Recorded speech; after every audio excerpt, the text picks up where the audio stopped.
these are all things I've kind of talked about really. Systems integration, often the portal is clunky at best. Doesn't link to back-end systems in some circumstances. Sometimes the great problem that we've got is obviously repairs scheduling, where we've got a bit of middleware in there called a scheduler. So the web portal has to talk to the scheduler. You know how it works. Sometimes that's not as efficient as it might be. Sometimes the one that we see more than anything else, which if you've done your savings on 8 pence and £5, is where it just sends a form into the back-end admin section who then raise the repair in the housing management system. It's the best we've got in some circumstances because we're not able to get the systems integration into a scheduler. But again, if you've calculated that online transaction at 8 pence, it's 8 pence plus 5 minutes to raise the repair, which isn't 8 pence. So again, it comes back to what does that look like? Manual processes, you know, obviously the more manual processes you've got, the more difficult it is to do your online offer. And again, the biggie is digital exclusion. How big is digital exclusion? It's probably quite large. It's probably larger in this sector than a lot, but we're always going to think about, but the problem with digital exclusion, and I've seen loads of great work with people going out, one where association linked with Barclays Digital Eagles, but it's so slow. You know, you see a class of 10, you might have 80,000 tenants, and you see 10. How many are you going to shift across with that kind of approach? It's a good thing to do, no doubt about that, but is it going to get you the speed of change at the rate that you want? And this is one where we've worked, and they've done a massive transformation program, getting the systems integrated. But again, although the call centre's working on there, the portal offer isn't that sparkling. And the difficulty I think we face on the portal is do we get the housing management vendors with the best will in the world, and I've spoken to them lots about this, so I'm not sort of speaking behind their backs. They're not web developers, so the web offer is not that great. If we measure their web portal against, you know, specification that I've wrote, it does about 50 to 60% of the functionality. You know, if we're thinking future forward, you know, linking to web chat or linking to Skype or stuff like that, just not there yet. And I suppose, you know, that's the difficulty. But, you know, these guys started work March 2016, system integrated, all key service online, 24% reduction in phone calls, so probably about a 10 to 12% channel shift. Again, you know, that's kind of where that was. This is a big year though, isn't it? And this is the reverse side to my equation about put all your repairs online. What if you're answering 4,000 calls a month about rent balance, of which 10% make a payment? That might change your ethos, might it?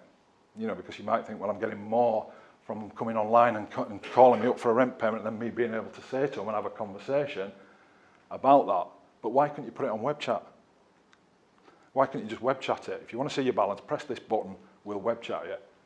And web chat, if I can get 5 or 6 of them going at the same time, will be cheaper than one phone call. But I've got to get the proliferation of web chat. So people say to me, web chat don't work for us. I say, how many do you do? Oh, we do probably 2 or 3 a day. Well, it won't then, will it? Because one web chat will take you longer than one phone call. 5 web chats will take you less time than one phone call. So you've got to get the proliferation. So the way, you know, you've got to think of the bulk items in your digital, in your world, in your process world that might lend itself to web chat. And one of the other ones that occurred to me was if people book repairs online, if they want that repair to be an emergency, launch web chat. Now, these are things off the top of my head. I don't sit in the back office and think through the processes. I just throw these ideas out and say, will that work? But the portal offer, none of the portal offers I've seen do that with web chat. But you've got to get the proliferation of web chat through. Otherwise, it won't work. It'll be very difficult to administer. So, again, web chat's got to work. You know, I went onto my internet bank the other day, web chat, just hopeless. Absolutely hopeless.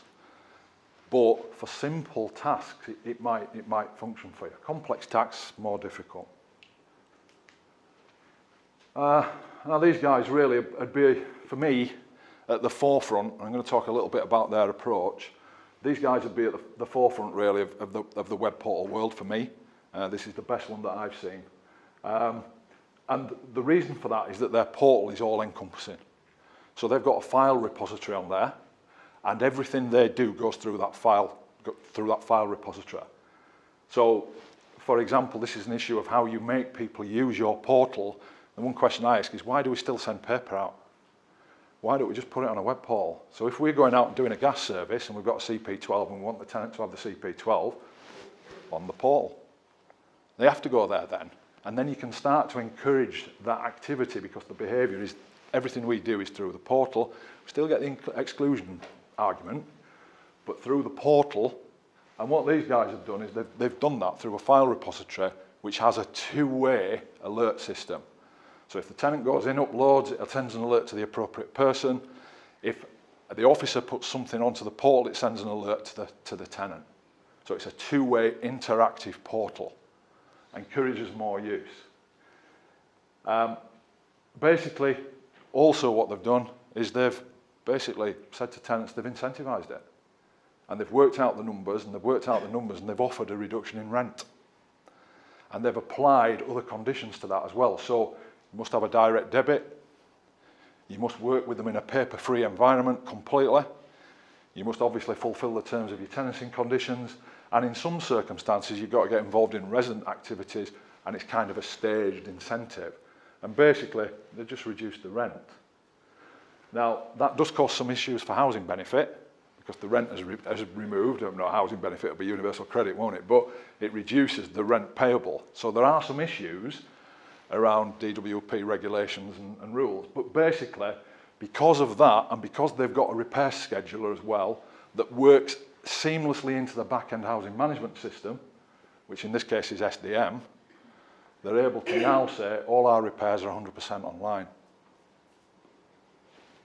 And that, you know, is kind of, I suppose, an exemplar of if you're going to get your tenant offer through online, all the research at the moment says, I was looking at some research the other day that been done by contact centre research analysts. What do you think the percentage of phone calls is in the housing sector at the moment, as a percentage of all contacts that we get? Anybody give me a number? Gentleman here says 75%. It is. It's between 75 and 80%. If I look back 5 years ago, and all the studies I've done, I look back 5 years ago, I say, what was your online contacts 5 years ago? 75%, you're right. So it's 75%, and it's 75% now, by and large. There'll be exceptions against that, but by and large, it's 75%. If we look at the predicted swing for 3 years, all the research tells you that it's probably going to move down by about 6 or 7%. So it's still going to be about 65, 66, 67%. So that means that we're going to have to work awfully hard to get that online offer moving. And, you know, I don't think it's going to be as quick as we think it's going to be. You know, unless we make it attractive, unless we do things like offering some kind of incentivization. One of the controversial things these guys do is they prioritise the repair online, or they did do when they started, but now they don't have to, because they've got 100% online. So they don't have to offer incentives. Now, quite controversial, isn't it, that I will prioritise your repair just because you're coming online, because you might say, well, I haven't got any facilities, so I'm being disadvantaged. It's only like me having to pay for legroom seats on a plane, I guess. But, you know, it is something that you have to manage, because it will be difficult to force through that kind of philosophy. Should you force some kind of things? You know, should you say rent allowances, rent account balances, we're just putting them online, that's it, we're doing it. People say to me, well, how do you police it if people don't go online for it? I kind of think, well, I'm a numbers man. If 85% come across and do it, I'm not bothered about the ones that transgress. But some people, you know, quite rightly will struggle with that line of argument. So it's about the management of risk and what you want and what you're prepared to do to move your digital online offer. And the other thing is your portal good enough? Because if your portal's not good enough, you're never going to get there. So you've got to think about, is my portal good enough? Does it do everything? Could I do everything on that portal? So for example, the big efficiency makers are obviously, it's not rocket science this, the big efficiency makers are the repairs, aren't they? Rent balances probably, because that's the volume. But should you offer, for example, digital sign-up? Depends how many voids you've got. But if you had digital sign-up, would that save you 1.5 hours with a housing officer going through all the things? And I've seen some very good digital sign-ups. Orbit have got a very good digital sign-up system, but it's been developed privately and linked to the housing management system. It's good. You know, it takes the tenant all through the rules and conditions. There's a little quiz at the end. They have to do the quiz. So they've made it quite attractive, because everybody likes a bit of a quiz, and then it reports the results back to the association, so you can see they've gone through the quiz. It's then easy to say that they understand their tenancy conditions. But I wouldn't imagine it makes a massive efficiency saving, but it does increase the attractiveness of the online offer. So you've got to think about what makes it attractive. This is the LR portal. You can't see much because you have to authenticate into the back, but again, you know, different styles of stuff, and this won't be to everybody's taste in terms of what that looks like and presents like. But because, you know, they've put this offer together that basically does just about everything you can think of in a housing world, it's more attractive to tenants, and they've used inducement and they've used prioritisation. They're a lot smaller than a lot of us. They're only 3,500 properties. So it does make life a little bit easier than if you've got, you know, a big scalable association. But that just gives you an example of kind of what's out there, I suppose. Things that are coming in, I mean, these guys, Richmond Housing Partnership, are starting to use Microsoft Dynamics. Again, I spoke about that. I've looked at Dynamics as a total housing management system, and in my view, it's some way off. But what's happening is, you know, kind of on the customer relationship side, Dynamics, you know, we simplify the process perhaps, and that can be put into Dynamics. One provider that I know of is looking at Dynamics quite seriously on the CRM front end side. Not using housing management system in the conventional sense. I think they use it for some rent transactions, and that's about it. But again, it's pretty much come in from the private sector. You know, MS Dynamics done by a private developer, and that's another thing to consider. Is if you're going to a web portal, are you going to stay with what you've currently got, which might be with your housing management vendor, or are you going to look at something a bit more wider reaching, or do you think your vendor will be able to get there and develop it with you? All different options that you've got to think about. You know, as I say, you know, for me, I think the portals are okay. They do the basic things, but they're not where I think you need to be if you're going to move everybody across. I'd have to say that, I think we've gone through all of that really pretty much. The 12 golden rules, and these will be patently obvious. So lead from the front, Graham. So lead from the top, ideally sponsored by the CEO. And a lot of the time, I see systems that are too complex. You know, there's too many measures. There's too much. You know, I mean, one I came across was a percentage of tenants that have had a good service on the web. You know, well, do you need to do that? You know, I'd kind of say if they go back second time, that's your endorsement. If they go in once, then they didn't have a good experience. You know, these two tenants that passwords didn't work that I saw, they didn't have a good service, did they? That didn't work. So, you know, again, think about what your measures need to be. I'm a very simplistic kind of guy. I just think number of online transactions. Simple as, you know, number of people paying the rent online. But hey, that might be too simple. Don't recreate the wheel. Obviously vision, what you're trying to achieve. Projects by value, digital by choice. Yeah, you're trying to get them through to go there. You've got to make it more attractive. You've got to make them want it on the portal more than you do. At the moment, I'm not sure in a lot of cases that is the case. And you know, unless it is, I don't think you're kind of going to struggle with it. Smartphone, yeah, okay. You know, set it up for the smartphone. But again, I'd be making it device agnostic, I think, because I'm not certain everybody will be able to follow some of those things that we've got on the portal on a phone if we're putting everything on. So again, device agnostic for me. Again, all those things: incentivize, motivate, assist. Analytics is key. You know, you've got to know your customer base really, haven't you? You know, do you know how many people are going to use it? Do you know who wants to use it? Do you know who's got access to IT? Do you know what your demographic is? You know, who are the people that aren't going to use it? You know, are we going to settle for 80% on there? Probably. It's probably not a bad idea, 80%. Let data lead the way, but it's how good your systems are at collecting the data. You know, so, you know, have you got your data capture mechanisms, or are you just going to, you know, some approach might be just throw it out there and see what happens and follow it and amend as you go. You know, I've seen both approaches. You know, some people agonise over, well, should we do this, should we do that? Sometimes you've just got to throw it out there and see what happens. And if it works, it works. If it don't work, then think again. Cultural transformation, I think that's probably on both sides, isn't it? Both with residents and getting them through the cultural transformation. Are we saying that people in social housing don't use Amazon? I don't think we are. So if we can do it for them, you know, then clearly, you know, why can't we do that? I think that's all pretty straightforward stuff that we've kind of looked at. Obviously, just a word to governance and create efficiency. Governance is big in it because obviously the GDPR monster is coming over the hill. So you've got to make sure that with all these things, you've got it secure. And I'm sure some of the guys are going to talk about security later on in the day. You know, the agility isn't a decent bedfellow with vulnerability, is it?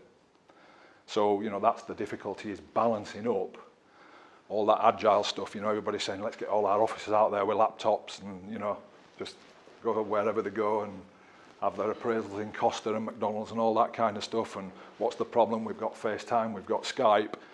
And then you think, yeah, but there's 300 people out there with laptops with a hell of a lot of personal data on. So we probably need to think about, you know, how we make it more robust. Lots of stuff with auditors, and former auditor there. We kind of a lot of stuff now is picking up about data at rest and making that more effective, more secure, and that's just going to get worse. I think it's the nature of the beast. So I think you've got to think about that. It can't be anything that you disregard. But fundamentally, that's it. Any questions? What experience have you got? One of the slight concerns I've got about repairs online, I haven't done it myself, is if it's too simple to do, you can potentially, just a fear that you're going to get more requests. Yeah. You know, creating efficiencies of visits for people just wanting a repair operative of their property. Yeah. When perhaps it isn't something that the organisation does anymore. No. What's the experience of that? How's that worked? There aren't many people that have got a scheduler and can schedule repairs, to be honest, in the sector. You know, there's a few, but not many. And what they tend to do is they tend to throw the form up and into the admin at the back end and gets raced through in the traditional way that you and I will understand. Do you know what I mean? And then the variance is dealt with internally. Do you know what I mean? And obviously the texting creates a bit of a problem. I mean, that's another one. You send loads of text out because you want to reduce your ineffective visits, and sometimes when you send loads of text out, what happens? You get more calls to the call centre. Why are people sending me all these texts? Do you know? So, you know, it's in the bounds, isn't it? Because repairs is quite difficult, as we know, it's quite complex. In the ideal world, you've got to know how many of your repairs go without a hitch. So how many of your repairs would go through, get scheduled, go into the back-end system, operative goes out, straight, you know, sweet as a nut. How many of them get varied? How many different routes are there down? And if it's high number, then I think you can get it online. If it's a low number, I think you've got to think about that. Do you know, I just think it just depends, doesn't it? I mean, by and large, those that are scheduling online, they find it improves the web offer. But it is difficult. It's a complex. It can be a complex transaction, can't it? I just think it'll be a bit of a whole. I think yeah. Without, you know, I'm interested in people who have tackled that. Yeah. Gone through some of the pain. Yeah. Dealt with the cultural barriers where repairs, in my experience of housing, they end up operating their own little silo, so they don't join into things. Yeah. In terms of the way that they should as part of a large organisation. I think some people try and do repairs first, but probably need to mature a bit before you get to that stage. Yeah, I mean, you're talking big volumes, aren't you? So you're talking big chaos if it goes wrong. I mean, that's the risk. I mean, and you know, certainly the guys at Elhar, because they're able to get to their back-end system, and because the scheduler is part of the housing management system, it's a bit easier because you've got, you know, that easier integration. I mean, the difficulty you'll face, obviously, as you'll know, is if you've got a scheduler in the middle and that scheduler goes down, your web portal's done and dusted, isn't it? That's the risk. You know, how stable. Because I've done mobile working projects, and you know, you've got a scheduler sat in the middle there, and we know interfaces are quite fickle at times, but you've introduced another one from your web portal to your scheduler. So yeah, I'm not saying, I'm under no illusions that any of these things are easy to pull off. Don't let me give you that impression. But yeah, I mean, you know, but if you can pull it off, I think, you know, it's worth looking at, obviously.